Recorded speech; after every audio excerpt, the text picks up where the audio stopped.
है being a professional career development officer. मैं आपको बता दूं आज की डेट पे 76,000 करियर ऑप्शंस हैं। Can you believe it?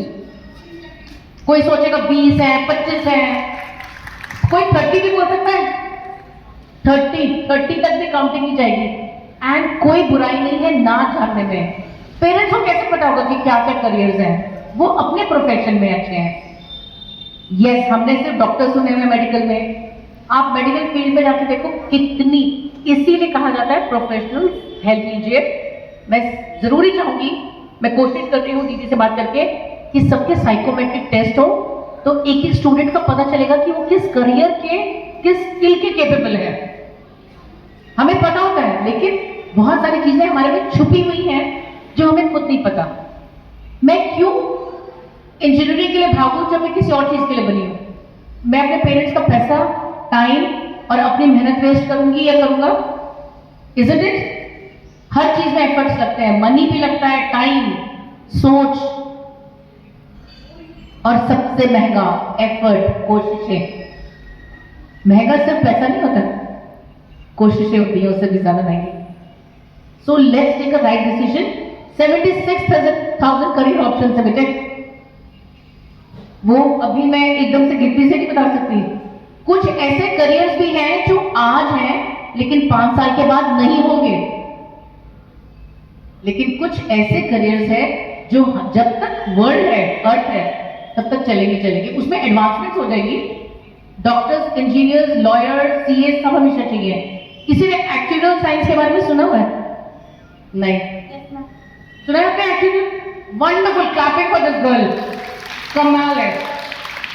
If you are great with numbers and maths, go for it. आपको मालूम है, सॉरी टू से, मैं सीए फैमिली से हूं। मतलब लेफ्ट राइट सेंटर ऊपर, मतलब गोल्ड मेडल चार्टर्ड अकाउंटेंट्स है मेरे फैमिली में। लेकिन एक्चुअल करना इतना वैसे टफ है, लेकिन आप एलीट करियर को चूज कर रहे हैं। लाइफ आपकी सेट है, लेकिन आपको उसके लिए क्या करना है आप पूछो। वो जरूरी है, आपका पूछना जरूरी है। मैं आपको 76,000 करियर ऑप्शंस दे सकती हूँ क्योंकि वो हैं अभी। मैं इंडियन इकोनॉमी की बात कर रही हूँ, इंडियन करियर्स की बात कर रही हूँ जो यहाँ पे प्रेवलेंट हैं अभी। और हमारे पास सिर्फ गिनती से लिखत में 20 आते हैं। ओके, सो प्लीज आप मुझसे बाद में भी बात करना, एंड जो भी आपके माइंड में है जरूर उसको फॉलो करके डाइवर्सिफाई करो आंसर्स को, क्वेश्चंस को, and you will come to a conclusion. ठीक है? Okay ma'am, thank you. Okay,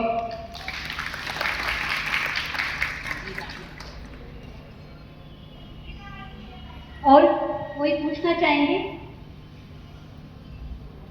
अभी पीछे से किसी ने हैंड रेज इधर से किया था। Good morning ma'am. Very good morning. मेरा नाम वंशिका है और मैं 11th में मेडिकल लेना चाहती हूँ। तो मेनली मुझे कार्डियोलॉजिस्ट बनना है। तो कई बच्चे होते हैं जो 11th और 12th में नीट की प्रिपरेशन करते हैं एंड 12th के बोर्ड के बाद नीट का एग्ज़ाम देते हैं। तो मैं ये पूछना चाहती हूँ कि बच्चे जो होते हैं वो नीट का एग्ज़ाम देते हैं ताकि उनका एम्स में एडमिशन हो जाए, पर कई बार उनका नहीं हो पाता। तो वो कई सालों तक नीट का एग्ज़ाम देते रहते हैं, ड्रॉप आउट लेते हैं बहुत बार। तो मैं ये पूछना चाहती हूँ कि क्या ड्रॉप आउट लेना सही है? हमें ड्रॉप आउट लेना चाहिए? देखो, आपने बहुत अच्छा क्वेश्चन किया है। मेरे पास भी ऐसे बहुत से लोग पहले आते हैं, जैसे उनका रैंक अच्छा नहीं आया नीट में, तो वो लोग सोचते हैं कि किसी तरह से कि हमें गवर्नमेंट मेडिकल कॉलेज मिल जाए, प्राइवेट में नहीं जाना पड़े। कि हम पेरेंट्स को भी सोचते हैं, ऑब्वियसली सभी सोचते हैं कि पेरेंट्स ठीक है, वो भी देखनी पड़ेगी, क्षमता है वो दे पाएंगे, इतना नहीं। तो जब आप कहीं ना कहीं देखो हमारे एफर्ट्स में कमी रह जाती है, जो हमारा रैंक अच्छा नहीं आता है, ऑब्वियसली हमें जो है कि अपनी पूरी मेहनत और लगन से अच्छे रैंक लाने चाहिए ताकि हम टॉपर्स में आए और हमें गवर्नमेंट मेडिकल कॉलेज ही मिले। अगर आपको ऐसा लगता है कि आप अपनी गट फीलिंग को सुने, कि अगर आपको लगता है कि आप एक ड्रॉप लेके डेफिनेटली अगर थोड़ी बहुत कमी रह गई आपकी कि इस अटेम्प्ट में आप कई बार सिली मिस्टेक कराते हैं आप, क्योंकि जैसे नीट के एग्जाम में आपके ऑप्शंस रहते हैं, नेगेटिव मार्किंग होती है, तो आपको लगता है कि भाई मेरे से ये तो सिली मिस्टेक हो गई, मुझे ये नहीं करनी चाहिए थी। पहली बात तो उन सिली मिस्टेक को दूर करने के लिए आप जो क्वेश्चन, जो प्रैक्टिस, पेपर की प्रैक्टिस को काफ़ी सारी करें पेपर से पहले। दूसरी बात, अगर आपको लगता है कि नहीं मेरी क्षमता तो ज़्यादा थी, मैं डेफिनेटली अपना रैंक इम्प्रूव कर सकती हूँ, तो आप ड्रॉप ले सकते हैं, कोई उसमें हार्म नहीं है। क्योंकि डेफिनेटली, क्योंकि 1 साल के उसमें आपका अच्छा रैंक आता है, अच्छा मेडिकल अगर आप एक एम से करेंगे और एक कोई ऐसे ही आप डिस्टेंस में कोई प्राइवेट मेडिकल कॉलेज से करेंगे, तो दोनों में डिफरेंस तो है ही।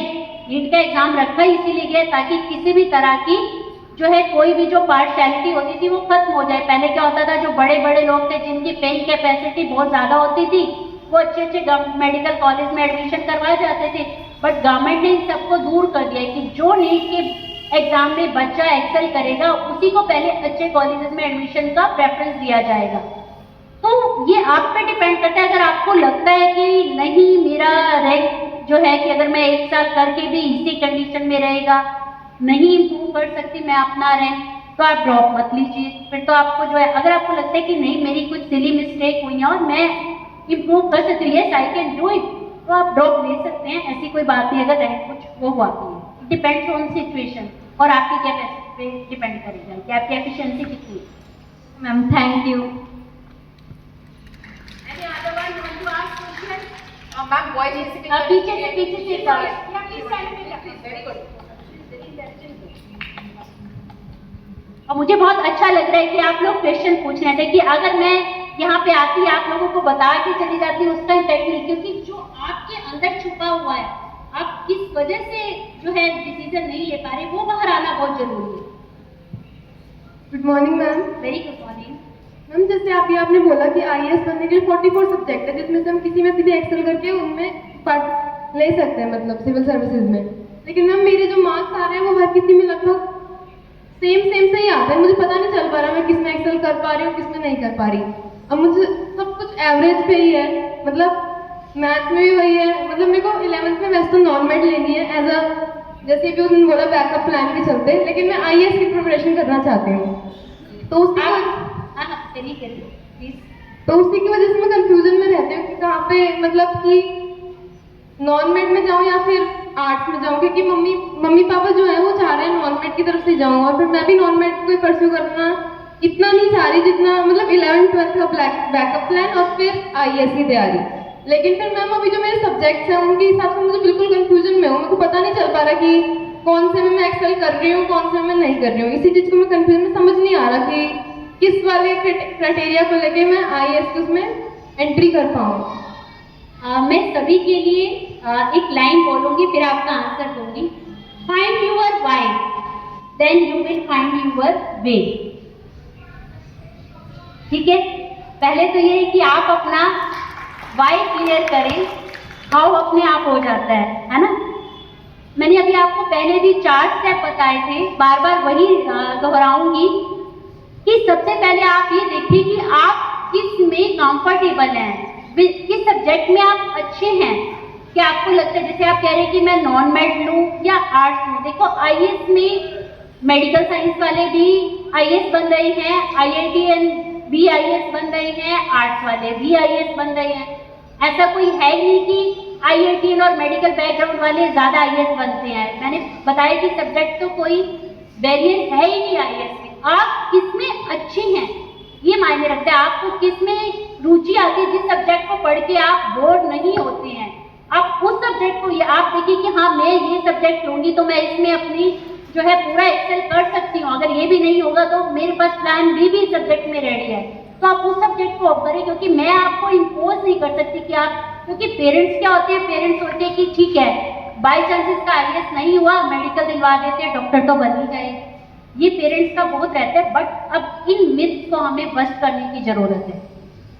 आप जिस सब्जेक्ट में अच्छे हैं, आपको जिसको पढ़ के मजा आ रहा हो, उस सब्जेक्ट को आप चूज करें कि आप खुद देखें। और अगर आपको फिर भी डिसाइड नहीं कर पा रहे हैं, आप 15-15 दिन लेके देखें, एक सब्जेक्ट को पढ़े फिर दूसरे को, आपको लगे कि ठीक है ये मैं कर सकती हूँ, इसमें मुझे दिक्कत नहीं आएगी, तो फिर आप ऑप्शन को चूज करें, क्योंकि सब्जेक्ट इम्पोज नहीं किया जा सकता।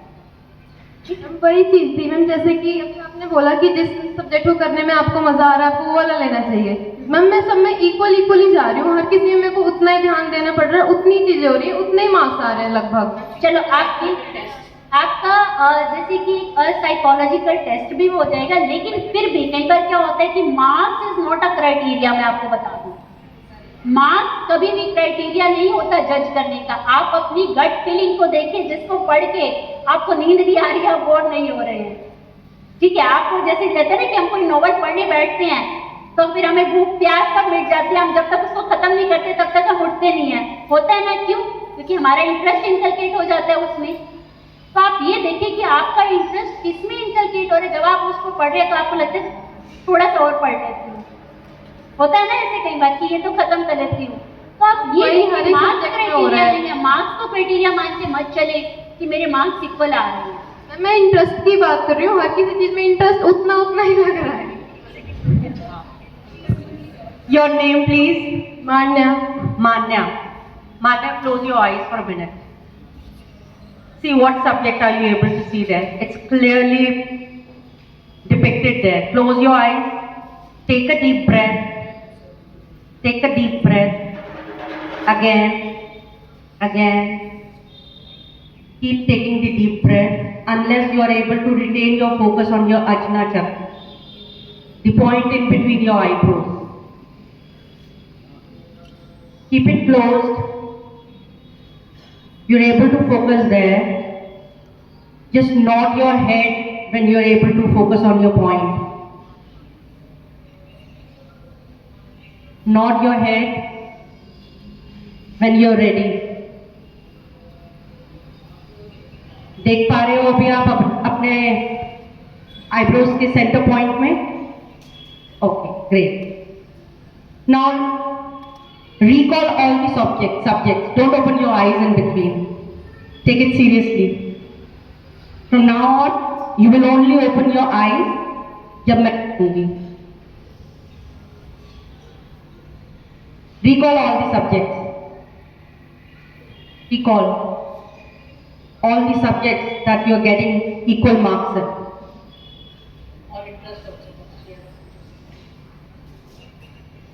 Now, all the subject names are appearing one by one. So, which is the first subject? Don't open your eyes. Social science। Social science. Okay. What color is that?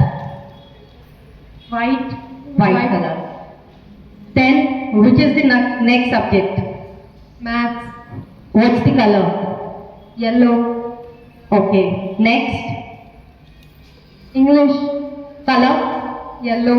Yellow. Okay. Next. Hindi. Color? Orange। Orange. Okay. Next color? Science। Color? Yellow। Yellow. Okay. And are there any other subjects also? No ma'am। These are the. What is your favorite color? My favorite colors? Yes. White। White. Go with the first one. Social science। Yes. Whenever you are stuck, close your eyes, recall all the subjects. See if social science is appearing in golden colors there now.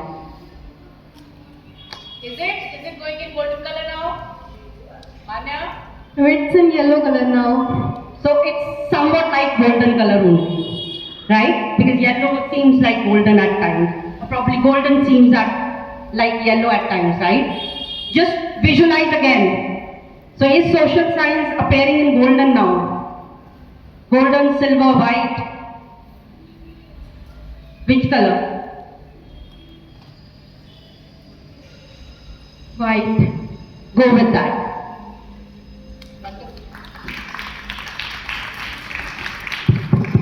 हमने अभी यहाँ पे सब चीजों का मिश्रण देखा। Isn't it parents? आपका माइंड, आपकी माइंडफुलनेस, साइकोलॉजी, साइंस, हमारा माइंड इन सब का मिश्रण है। साथ साथ मैं आपको रिकमेंड करूंगी कि आप साइकोमेट्रिक टेस्ट जरूर लें। मैम ने आपके सारे चक्रस से बता दिया क्या लेना चाहिए, टेक्निकली मैम ने बता दिया, टेक्निकली मैं भी बता रही हूँ। एक साइकोमेट्रिक टेस्ट बहुत जरूरी है आपके लिए and you will be clear what you are doing. Congratulations, you have done a great job, clapping for her. Next, one of the boys, come on, another hand. Ma'am 1 और 2 ले सकते हैं, ज्योति ma'am, principal sir, हम 1-2 students और please. हाँ, नहीं time बहुत। And any yes yes and any teacher also please, मैं मेरी सबसे ज्यादा रिगार्ड हम एजुकेटर्स के लिए है। एक जोरदार तालियां एजुकेटर्स के लिए जिनकी वजह से हम आज यहाँ हैं। अगर हम सब यहाँ पे बैठे हैं, ये हम टीचर्स की बदौलत बैठे हैं, इज़न्ट इट सर? जो हमारे साथ हमारा साथ ये देते हैं, लेकिन हमारे देखो पीछे बैठे हुए हैं। तो इसीलिए ये एजुकेटर्स के लिए मैं, स्टूडेंट्स एंड डियर पेरेंट्स, इनकी रिस्पेक्ट सबसे ऊपर है। जो ये करती है, कोई करती हैं, ये करते हैं, कोई और नहीं कर सकता। सो ऑलवेज आप जिंदगी में जो भी करें, अपने टीचर्स की रिस्पेक्ट को सबसे हाई होल्डिंग में रखिएगा। हम सब बैठे हुए हैं, आप अपने पीटीआई सर और मैम को देखो, सुबह से ये यहीं पर है on duty. So let us respect them. Thank you ma'am, thank you sir. Teachers के पास भी, टीचर्स को भी मालूम होना चाहिए कि वो भी इंक्विजिटिव हो कि नए नए करें। हमें नहीं पता होता, टीचर्स को भी नहीं मालूम होता कि नए करियर ऑप्शंस क्या आ रहे हैं, क्योंकि वो एक बहुत टेक्निकल चीज है। करियर डेवलपमेंट एक्चुअली बहुत डेवलप हो चुका है। साइंस के फील्ड में कितने चेंजेस हैं, मेडिकल के, आप डॉक्टर बनोगे ना, जिंदगी भर किताबें फिर भी पढ़नी पड़ेंगी। ये मत सोचो एक बार बन गए तो किताबें बंद, किसी फील्ड में नहीं होता। Every day they have to be equipped with new information regarding internal external policies, और वो भी पूरे around the world, around the globe। Doctor बनोगे तो new technology, new medical science, new medicine, आपको रोज रोज रोज इन्वॉल्व और इवॉल्व होना है। So we have a very nice, good morning ma'am. Good morning Shreya. और जैसे अभी मैम ने बोला कि एक मार्क्स होता है, वो कोई क्राइटेरिया नहीं होता, अपने स्ट्रीम को चूज करने का कुछ इंटरेस्ट भी होता है। तो मेरा इंटरेस्ट ना अभी पीसीएम में है, पर जो मेरे मार्क्स आ रहे हैं वो अभी ऑन एन एवरेज है। और कोई भी स्कूल पीसीएम तभी परस्यू करता है, उसमें क्राइटेरिया होता है कि 60% नंबर होने चाहिए या 70% होने चाहिए। और फिर मेरे को लग रहा है कि वैसे तो कर लूँगी, बट एक जगह डाउट भी आ रहा है कि अगर नहीं हो पाया तो उसके लिए कॉमर्स की तरफ, सीएस की तरफ जा रहे हैं ध्यान। तो इसमें थोड़ी कंफ्यूजन है कि क्या लेना चाहिए, क्या। Very relevant question. What is your name बेटा? Shreya. Shreya, very good question. एक क्लैपिंग श्रेया के लिए जरूर बनती है, क्योंकि इन्होंने अपनी हेजिटेशन को वॉइस आउट किया है। और एक और जोरदार तालियां, क्योंकि इन्होंने कहा है वैसे तो मैं कर लूंगी, तो वो डिटर्मिनेशन के लिए बहुत जोरदार तालियां। आप जरूर करोगे, जो भी आप चूज करोगे वो मैं अभी नहीं कह सकती, क्योंकि वो हमारे साइकोमेट्रिक टेस्ट से, या आपको ना, जब अब आप कह रहे हो कि आप एवरेजली अभी स्कोर किया है, 60% वाला नहीं आ रहा क्राइटेरिया। नहीं, हम 60-70 के बीच आ रहा है, सॉरी। हमने देखना है कि हमारे गलतियां कहाँ हो रही हैं, जो हम स्कोर नहीं कर पा रहे हैं वो क्या रिपीटेटिव मिस्टेक्स हैं या ऐसी चीजें हैं जिसको हम एग्जाम के ड्यूरिंग नहीं कर पाए। ये दोनों अलग चीजें होती हैं। रिपीटेटिव मिस्टेक्स बहुत जल्दी हम उस पर वर्क कर सकते हैं, राइट। एग्जाम्स 3 घंटे के होते हैं, 3 घंटे में बहुत कुछ होता है आपके माइंड में, आप बहुत बार परफॉर्म नहीं कर पाते उसमें। अगर रेपिटेटिव मिस्टेक्स है, उसका काम करने का तरीका अलग है, और अगर आपका उसी एग्जाम में ही कुछ प्रॉब्लम आई है, उसका सोल्यूशन अलग है, राइट।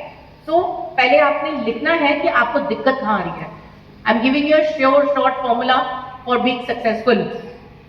आपको एनालाइज करना है, क्योंकि जब तक मेरे पास एनालिसिस नहीं होगा कि मैं इस पे काम नहीं कर पा रही, तो आप आगे उस पर मेहनत कैसे करोगे, राइट। एंड मैं मैम को रिकमेंड करूंगी कि वो आपसे जरूर बात कराएं, and then you can decide on your choice. Okay, thank you. आप लोगों के बोर्ड एग्जाम्स एकदम पास में हैं, आप लोगों का ज़्यादा टाइम ना वेस्ट करते हुए मैं बस last but not the least जो काम पहले करना चाहिए था वो मैं बाद में करूंगी, लेकिन अभी बस 2 मिनट का टाइम मैं रीता मैडम को दूंगी उनके वैल्यूएबल वर्ड्स के लिए। उसके बाद हम वाइंड अप करेंगे प्रोग्राम को, क्योंकि मैं चाहती हूँ आपका एक भी मिनट वेस्ट न जाए। और आज का सेशन रखना इसलिए जरूरी था कि आप लोगों के दिमागों में बहुत सारे क्वेश्चंस चल रहे होंगे, तो इन पर्सनालिटीज को बुलाने का हमारा मकसद यही था कि आपको प्रॉपर डायरेक्शन मिल सके। Over to Rita madam. Thank you. मैं थोड़ा आगे आते हैं। देखिए, सभी क्वेश्चनिंग हुई और इसमें ज़्यादातर गर्ल्स ने पार्टिसिपेट किया, बॉयज ने नहीं किया और उनके पेरेंट्स ने नहीं किया। तो क्योंकि यहाँ पे पेरेंट्स भी बैठे हैं, तो मैं सबसे पहले उनको ये कहना चाहूँगी कि जितने भी पेरेंट्स हैं, प्लीज़ अपने बच्चों को, उनकी फीलिंग को, उनकी इंटरेस्ट को रिस्पेक्ट दीजिए। अगर आप अपने बच्चे को डॉक्टर बनाना चाह रहे हैं, बट वे IAS ऑफिसर या किसी एक टीचर भी बनना चाहते हैं, तो उनको रिस्पेक्ट दीजिए। एक टीचर की रिस्पेक्ट एक डॉक्टर से या इंजीनियर से कम नहीं होती, एक IAS से कम नहीं होती है टीचर की रिस्पेक्ट। क्योंकि एक टीचर क्या है, वो भविष्य बना रहा है अपने देश का, हमारे देश का, या किसी भी देश। मैं अपने देश की बात नहीं कर रही, मैं इस पृथ्वी पर एक ह्यूमन बीइंग की बात कर रही हूँ। डेवलपमेंट बहुत हो गया, हम डॉक्टर इंजीनियर बनके बहुत अपने डेवलप कर चुके हैं, आर्टिफिशियल इंटेलिजेंसी को डेवलप कर चुके हैं, बट क्या हम अच्छा खा पी रहे हैं? क्या हम एक गुड ह्यूमन बीइंग है? मुझे बताइए, क्या AI बन के, आप डॉक्टर इंजीनियर बन के एक अच्छा इंसान बन सकते हैं? तो आप चाहे कुछ भी बनिए, अपने इंटरेस्ट के हिसाब से, अपने पैशन के हिसाब से बनिए, लेकिन उनमें 3 चीजें हमेशा याद रखना: लव, कंपैशन एंड ग्रेटिट्यूड। आप इस पृथ्वी पर, पूरी धरती पे, आपको अपने पेरेंट्स से ज्यादा प्यार कोई नहीं कर सकता, और पेरेंट के बराबर किसे कहा गया है? एक IAS डॉक्टर या इंजीनियर को नहीं, टीचर को कहा गया है, गुरु को। क्या मैं सही हूं? आप कुछ भी बनिए, अपने पेरेंट्स की रिस्पेक्ट और अपने टीचर की रिस्पेक्ट हमेशा अपने दिल में रखिए, अपने कामों में रखिए, आपकी बातों में नहीं। मैं ये करना चाहता हूं, मैं वो करना चाहता हूं, नहीं, आपके कामों में वो चीज दिखनी चाहिए। आप डॉक्टर बनना चाहते बनिए, पर आपके कामों में वो चीज दिखनी चाहिए। आप डॉक्टर बनना चाहते हो, अपनी इस एज पे, जबकि आप 9th, 10th या 7th क्लास में हो, 8th क्लास में हो, आपको फर्स्ट एड आना चाहिए। फर्स्ट एड क्या होता है? एंटीबायोटिक क्या होती है? जब आपके सामने कोई पेशेंट हो और डॉक्टर अवेलेबल नहीं हो, हॉस्पिटल ना हो, तो उसको हम सांस कैसे दे सकते हैं? ये YouTube पे सर्च कीजिए, आप अपने आप डॉक्टर भी बनेंगे। अपने इंटरेस्ट को जगाइए। अगर आप डॉक्टर बन रहे हो तो उसे किताबी मत बनाइए।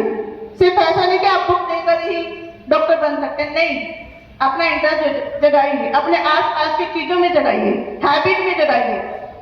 आप जब खाना खा रहे हो, आप देखो उस फूड में कौन सा विटामिन आप ले रहे हो। अगर आप डॉक्टर बनना चाहते हो, तो आप इंजीनियर बनना चाहते हो, आपके घर में प्लम्बर आ रहे हैं, चेक कीजिए आपके घर की पाइप कितने इंच की है। छोटी छोटी हैबिट आपको इंजीनियर बनाएंगे, थ्योरेटिकली नहीं, प्रैक्टिकल भी बनाएंगे। सिर्फ डॉक्टर इंजीनियर नहीं, आर्किटेक्ट भी है। आप आर्किटेक्ट बनना चाहते हो, आपका घर बन रहा है, देखिए क्या चीज है, कितना सीमेंट यूज हो रहा है, क्यों हो रहा है, वाई। उपमा मैम ने बहुत अच्छा कहा, वाई जानिए, वे अपने आप मिल जाएगा। अपने पेशेंस आपके अंदर है, इंटरेस्ट आपके अंदर है, वो आपके पेरेंट्स, आपके टीचर नहीं, आप खुद बता सकते हैं कि मेरा पेशेंस ये है, मेरा इंटरेस्ट इन चीजों में है। सिर्फ डॉक्टर इंजीनियर नहीं, स्पोर्ट्समैन भी आप बन सकते हैं। बॉयज को कह रही हूँ, गर्ल्स को कह रही हूँ। अच्छा, अल्बर्ट आइंस्टीन के बारे में कौन जानते हैं? Albert Einstein. कौन थे ये अल्बर्ट आइंस्टीन? क्या डिस्कवरी की थी उनकी सबसे बड़ी discovery? Light.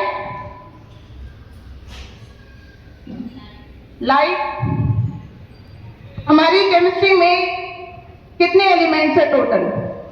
More than 100 elements है। जब उन्होंने लाइट की डिस्कवरी की, उनको पता चला वो 99 टाइम्स फेल हुए अपनी लैब में, उनके बाल सफेद हो गए, बट 99 टाइम्स वो फेल हुए। जो उनके अंडर काम करते थे उन्होंने कहा, सर मेरे ख्याल से हम इस फील्ड में कभी कामयाब नहीं हो सकते, हमें स्किप कर देना चाहिए। अल्बर्ट आइंस्टीन का क्या जवाब था? उनका कहना था, नहीं, हम कामयाब हो गए। हमें पता चल गया कि इन 99 एलिमेंट्स से लाइट हम प्रोड्यूस नहीं कर सकते, बाकी के बचे हुए एलिमेंट पे काम कर सकते। अल्बर्ट आइंस्टीन ने उस एक्टिविटी में भी अपनी कामयाबी ढूंढी। एपीजे अब्दुल कलाम जी के बारे में कौन जानता है? हमारे महान राष्ट्रपति, साइंटिस्ट। और एपीजे अब्दुल कलाम बहुत ही गरीब परिवार से आए। उनके पास 2 जोड़ी कपड़े के अलावा और एक छोटे से घर के अलावा कुछ नहीं था, और साइंटिस्ट बने। जब वो साइंटिस्ट बने, देश के राष्ट्रपति बने, तो उन्होंने वो फैसिलिटी नहीं लेनी चाहिए। उन्होंने मानवता के लिए काम किया। बहुत सी ऐसी डिस्कवरी उन्होंने की जो मानवता के विकास के लिए, उनके फ्यूचर के लिए सही थी। सिर्फ डेवलपमेंट नहीं, टेक्नोलॉजी नहीं, परंतु उनके भविष्य के लिए, ह्यूमन मानवता के लिए क्या सही है वो उन्होंने वो किया। आप डॉक्टर बनना चाहते हो, देखिए क्या सच में आप एक अच्छे डॉक्टर हो सकते हो या सिर्फ पैसा कमाने के लिए?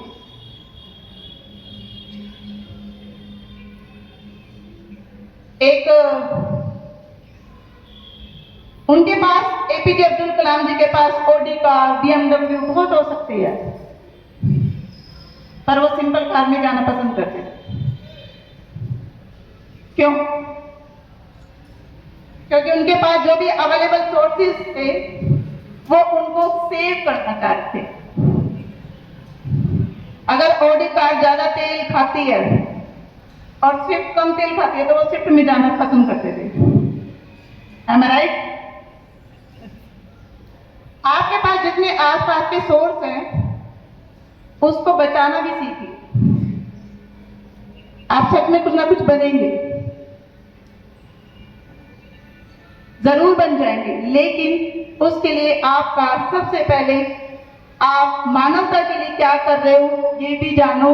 आपका पेशेंस क्या आप मानवता के विकास के लिए जरूरी है? आपके पेशेंस मानवता के विकास में कहां पर सहयोग कर सकता है, ये भी अपनी रिस्पॉन्सिबिलिटी रखिए।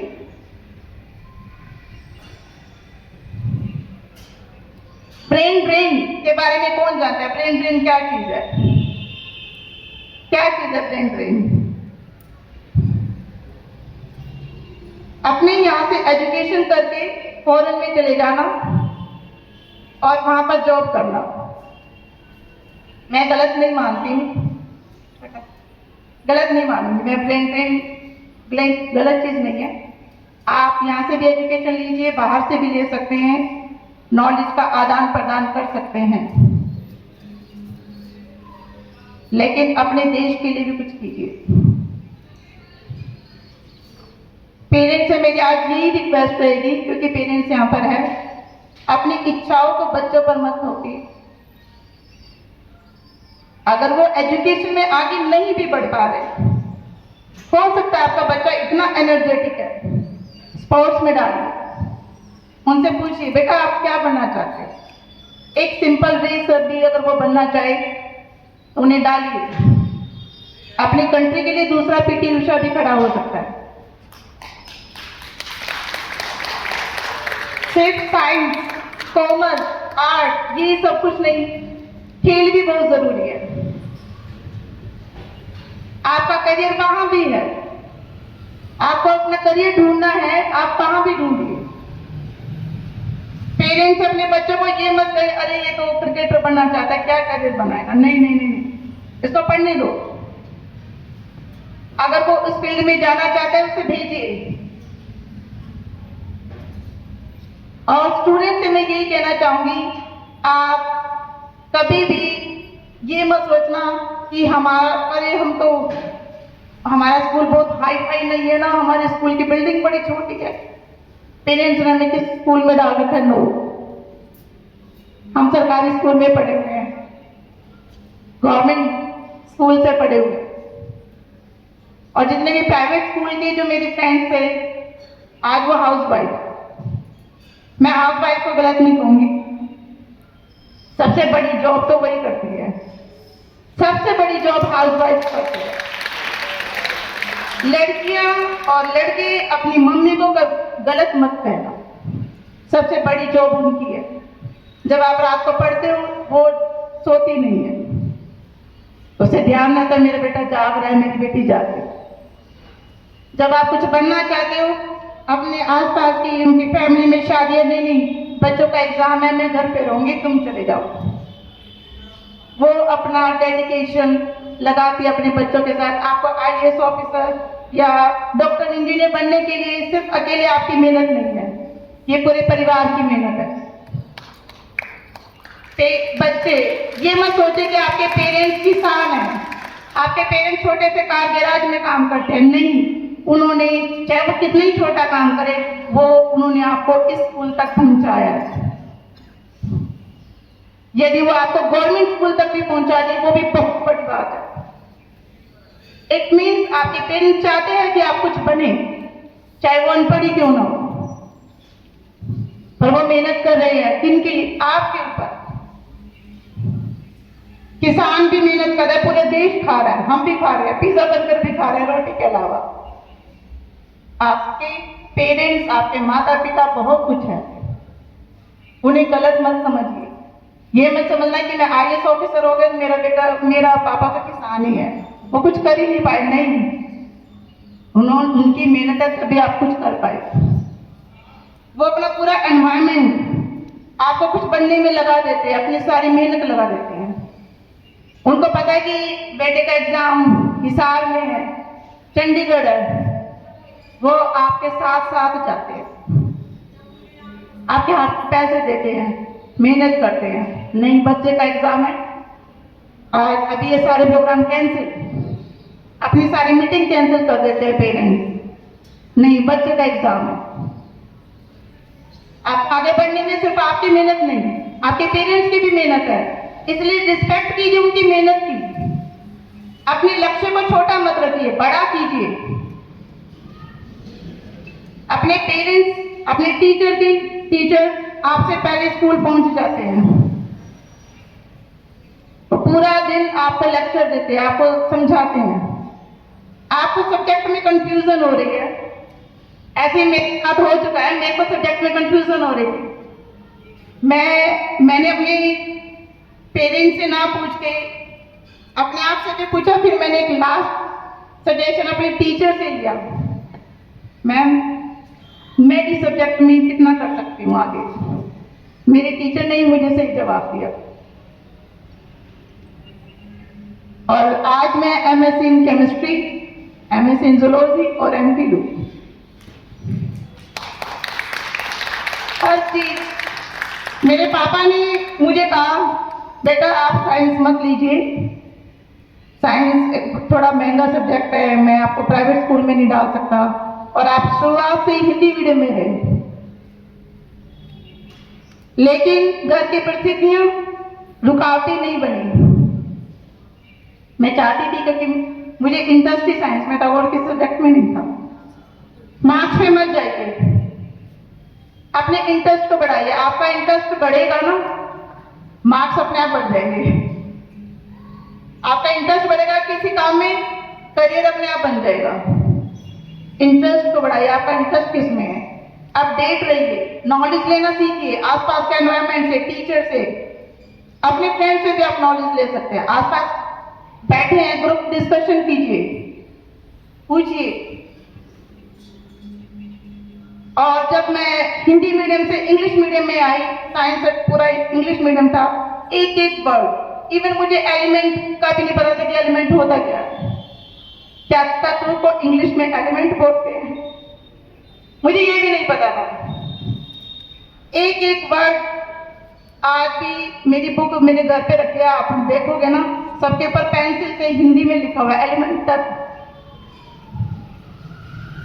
एटम अणु, मॉलिक्यूल अणु, परमाणु, ये सब इंग्लिश हिंदी में लिखा हुआ है। और जितने बाकी सब एक फटाफट पढ़ लेते थे, याद करते थे, मुझे प्रॉब्लम होती थी। मैं पहले उसका हिंदी में कन्वर्ट करती थी और फिर उसे इंग्लिश में लिखती थी। 2 साल +1 में +2 में मुझे बहुत डिफिकल्ट रहा। इन्वर्टर, लाइट नहीं होती थी, कैंडल में भी पढ़े हैं।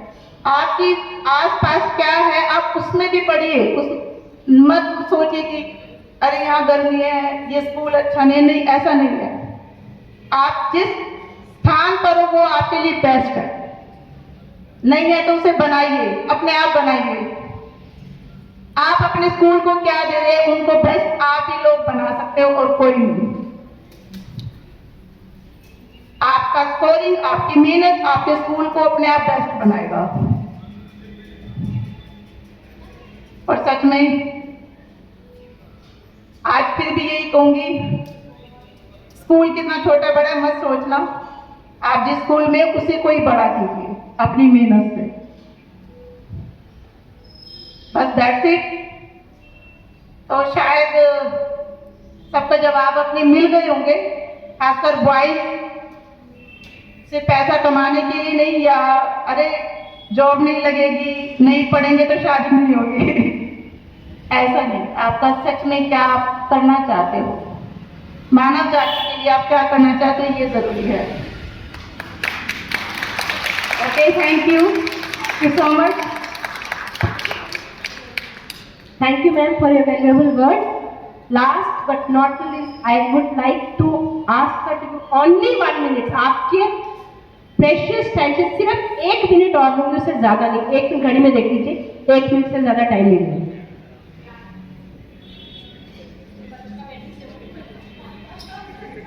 कोई बात नहीं। आज से कई बार क्या होता है कि जब हम मोटिवेट हो जाते हैं ना, तो हमारी क्या है कि एफिशिएंसी बढ़ जाती है। जो काम हमें 1 घंटे में करना है वो आप 10 मिनट में करते हैं। होता है ना ऐसे, कई बार जब हम किसी चैप्टर को पढ़ रहे हैं 1 घंटे में ही समझ में नहीं आता, लेकिन जब हम मानसिक तौर पे खुश होते हैं तो 15 मिनट में भी खत्म हो जाता है। होता है ना।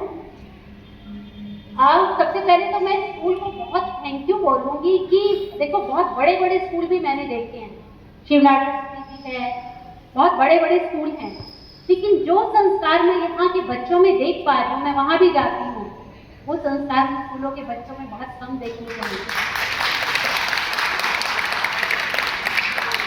ऐसा नहीं होता कि हम बड़े स्कूलों में पढ़ेंगे तभी कुछ बनेंगे। जो आपको वैल्यूज ऐसे स्कूलों में मिलती है, क्योंकि सभी टीचर्स का आपके साथ एक क्लोज कनेक्शन है, वो कहीं बाहर के स्कूलों में नहीं होता है। तो मैं आप सभी बच्चों से ये अर्ज करूँगी कि आप अपनी जड़ से जुड़े रहें, अपनी जड़ों को चेंज मत करें। क्या हम अपना घर कभी बदलते हैं? नहीं बदलते ना। जहाँ हम पलते हैं, बड़े होते हैं, जहाँ से हमारी यादें जुड़ी होती हैं, फीलिंग्स जुड़ी होती हैं, लाइकवाइज आपके लिए स्कूल भी है। मैंने स्कूल के बारे में बहुत सुना है। मैं बता रही हूँ कि जो आपके साथ यहाँ क्लोज कनेक्शन मिलेगा वो दूसरे स्कूलों में नहीं मिलेगा। तो आप अपने टीचर्स, अपने डायरेक्टर मैम, प्रिंसिपल्स के साथ वो कनेक्शन को बरकरार रखें, अपनी जड़ों से जुदा नहीं हो, ये मैं सबसे कहूँगी। और कुछ तो मोटिवेशनल लाइन मैं सबसे कहूँगी, आप मेरे पीछे बोलो, उसके साथ हम आपका ज़्यादा टाइम ना देते हुए वाइंड अप करें। आप सब लोगों की बिल्कुल, वैसे तो आपने अन्नपूर्णा के बारे में किस किस ने सुना हुआ है? वो यही फरीदाबाद की थी, सुना हुआ है आप सबने? अन्नपूर्णा आदिवासी ना, सॉरी, अन्नपूर्णा बोल गई। अनिमा सिन्हा के बारे में किसने सुना हुआ है? वो फरीदाबाद के बदोला गांव की है। आपको पता है कि वो पहली ऐसी लड़की थी जिसकी दोनों टांगे कट गई थी, उसके बावजूद उसने माउंट एवरेस्ट चढ़ा था। दोनों टांगे उसकी कट गई थी और आप उनकी स्टोरी को सुनना, मतलब जब उसकी दोनों टांगे कट गई और वो सफदरजंग हॉस्पिटल में थी, डॉक्टर से तब उन्होंने बोला कि मैं तो माउंट एवरेस्ट चढ़ूंगी। कहते पागल है ये लड़की, टांगे रही नहीं और कहती है कि मुझे माउंट एवरेस्ट चढ़ना है। कहती नहीं, मुझे तो बछेंद्री पास से मिल पाओ। उस लड़की ने दार्जिलिंग में हिमालयन माउंटेनिंग इंस्टीट्यूट में एडमिशन लिया, माउंटेनिंग सीखी और जब वो चढ़ रही थी तभी उसके रास्ते में बहुत सारी हर्डल्स आई। जब वो माउंट एवरेस्ट की चोटी से कुछ मिनट की दूरी पर थी, उसका ऑक्सीजन सिलेंडर खत्म हो गया। उसने ठान रखा था कि मैंने अपने देश का झंडा माउंट एवरेस्ट पर फहराना है। बाय चांस कोई एक और बंदा था, वो चोटी पर चढ़ने से पहले ही वहीं पे खत्म हो गया। उसका ऑक्सीजन सिलेंडर उनके शेरपा ने अनिमा को चढ़ा दिया और वो अपनी चोटी वहां पर पहुंची और उसने देश का झंडा वहां पे फहराया। He was the first amputee of India, जिसने mount Everest, not India, world की पहली एम्प्यूटी है जिसने माउंट एवरेस्ट पे चढ़ा था। तो जब आप कुछ करने की ठान लेते हो तो हर्डल्स तो मायने रखती नहीं। जब आपने ठान लिया मुझे करना है, तो वो आपने बता रही कि जब आप चल निकलते हो तो आगे का रास्ता अपने आप दिखने लगता है। आप सब मेरे पीछे 2 ही लाइनें बोलेंगे क्योंकि आपका एग्जाम है, तो मैं सिर्फ 2 लाइनें बोलूंगा कि हार नहीं मानूंगा, रार नहीं ठानूंगा, काल के कपाल पर लिखता हूँ मिटाता हूँ, नया गीत गाता हूँ। हमें हार नहीं माननी है, हमें एग्जाम को बहुत अच्छे मार्क्स से क्रैक करना है और इसी मोटिवेशन के साथ आप सबका धन्यवाद। Thank you. Thank you very much. जो फॉर्मल सेरेमनी स्टार्टिंग में होनी चाहिए वो मैं लास्ट में कर रही हूँ। मैं विक्रम सर को इनवाइट करती हूँ, प्लीज आए और बुके के साथ इनको सम्मानित करें। जो पहले कर देना चाहिए था उसके लिए मैं सॉरी बोलती हूँ, क्योंकि पेरेंट्स बेचारे मेरे लिए बहुत बहुत बहुत वैल्यूएबल हैं और इन सब के तरफ से मैं सर को बोल रही हूँ, सर इनको आप बुके से सम्मानित कीजिए। विक्रम सर प्लीज आइए।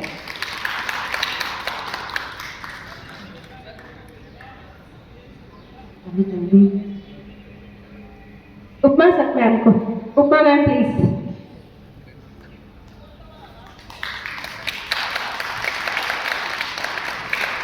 Thank you. Rita ma'am, please come forward.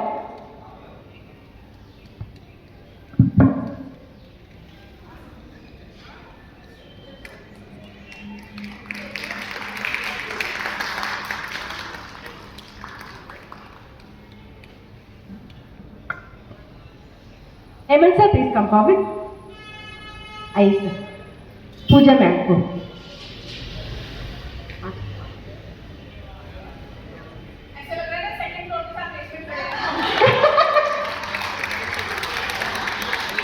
Thank you.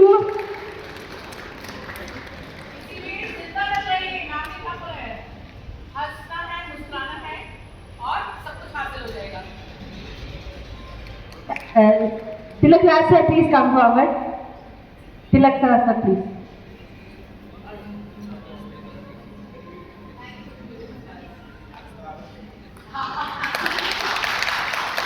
Madam please come forward. या please madam. Thank you ma'am, thank you for your valuable spiritual word. Seriously thank you. आज के दिन में इनकी बहुत सख्त जरूरत। Thank you very much for all the parents. आपने पेशेंटली कोप अप किया और इतना वैल्यूएबल टाइम आपका दिया। आप सबका तहे दिल से धन्यवाद। Thank you very much. Thank you very much. और ब्लेसिंग दीजिएगा अपने बच्चों को कि बहुत अच्छा अचीव करें, सक्सेस पाएं। Thank you very much to all the parents. Thank you very much.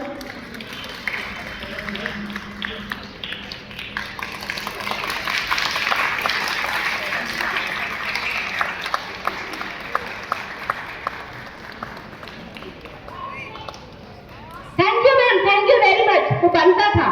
Thank you very much madam.